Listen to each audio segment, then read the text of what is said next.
افتتحت يوم الثلاثاء بالرباط أشغال ورشة إقليمية حول الإنذار المبكر بالتسونامي والتدخل السريع في المحيط الأطلسي الشمالي الشرقي والبحر الأبيض المتوسط والبحار المتاخمة له.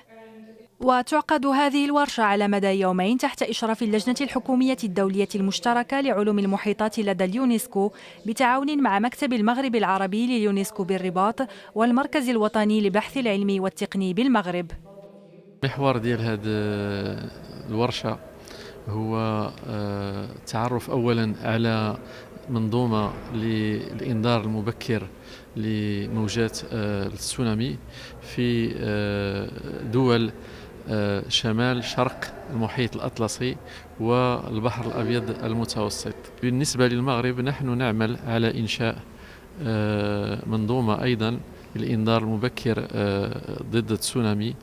ويعد نظام الإنذار المبكر بأمواج التسونامي في شمال شرق المحيط الأطلسي والبحر الأبيض المتوسط جزءاً من النظام العالمي للإنذار بأمواج التسونامي وتخفيف أضرارها.